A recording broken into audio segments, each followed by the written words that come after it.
ቁጭ ብለን መገምገም አለብን የሚለው ነገር ነው። ከቲፒኤልኤፎች ጋር እንታጠለ በዋነኝነት አንድ አእምሮ ያለው ሰው ሊያነሳ የሚችለው ጥያቄ ማለት ነው። ለምን ተደባደብኩኝ? እንዴት ተደባደብኩኝ? ከደበደቡ በኋላ ምን አገኘ? ቲፒኤልኤፍ እና የፌዴራል መንግስቱ አጥር አድርገን መልስልኝና ወደ ጽምዶ እመጣለን። ወደኛው ከዛ እድል ሰጣቸዋለሁ። ፖለቲከኞች ታፕታፕ አድርጎ ታፕታፑ በትንሹ 200 ሺህ ወይ 300 ሺህ ካልገባ አላስገባቸውም። እዚህ ላሉ ነው በስልክ ነው ማስገባቸው። ፕሊስ አሉላ ጦርነት ውስጥ ለምን ገቡ? እንዴት ተዋጉ? ከጦርነቱ በኋላ ቲፒኤልኤፎች ምን አገኙ? እስኪ ንገረን። መልካም የህዝብ ጉዳይ ስላልነው በሰፊው ስለሄድንበት ህዝብ መፈረጁ ህዝብ መመታቱ እሱ ትብለናል። የህዝቡ እዛ ላይ ጋብ እናድርገው። አሁን የህወሀት ነው የምናወራው። ከጦርነቱ ጋር ተያይዞ የህወሀት ሚና የሄደበት መንገድ፣ ጦርነቱን ዝግጅት የገመገመበት የተዘጋጀበት ሁኔታ ምናምን አሁን ሌላው ኢትዮጵያዊ ተጋሮችም እያስቸገሩ ነው። አሁን የህዝቡ ጉዳይ እንደዚህ አድርገህ አጥርተህ በህዝብ ላይ ያለ አቋም ከነገርከው በኋላ ሊያገስ አይችልም፣ ሊያስታውቅ አይችልም። ስለ ቲፒኤልኤፍ ስትናገር አሁን አንዳንድ ጊዜ ግን ያንን ጃምፕ አድርገን ስለ ህወሀት ብንናገር ኖሮ በቃ እንትን እያዝልኝ ነው የሚሆነው፣ ሀገር እያዝልኝ ምናምን ነው። ወደ ህወሀት እንምጣ። ህወሀት ሲጀመር ከጦርነቱ በፊት ከአብይ በፊትም ችግር ነበረበት። እዚህ ላይ እንስማማ።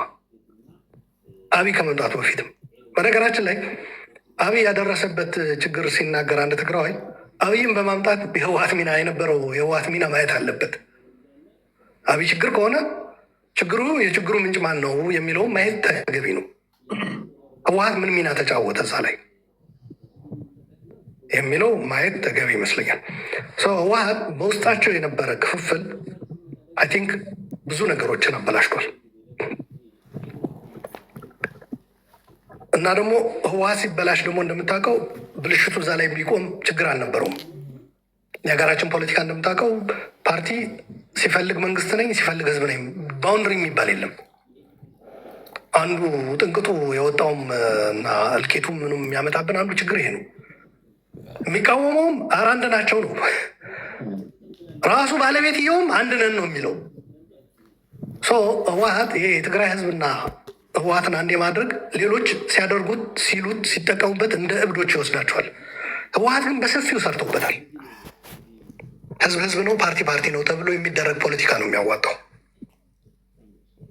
ይሄ 2018 2019 ካልተሳሳቱ በፈረንጆች ማለት ነው። አሁን ገና ነን በአበሻ 2019 አልገባንም። 2018ም ካልኩም ዛሬ ሊሆን የአሁኑ ዓመት ሊሆን እንደማይችል ሰዎች ይገባቸዋል። አብይ የመጣበት ጊዜ ማለት ነው። ኦኤምኤን ላይ አዲስ አበባ ቀርቤ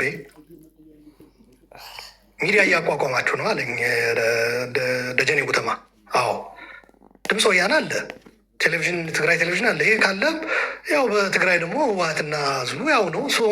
ሌላ ሶስተኛ ሚዲያ ለምን ያስፈልጋል ነበር ያለ። ሉክ ይሄ ትርክት ህወሀት ፈጠረው፣ ሌሎች ተቀብለው እያስተጋቡት ነው። ምንድን ነው ያልኩት? ደጀኔን አንተ ተሳሳል አይደለም ያልኩት። ህወሀትም ይሄ ነገር ይጠቀምበታል። ይህንን ለመስበር ነው አንዱ ሚዲያ የምናቋቁመው ነው ያልኩት።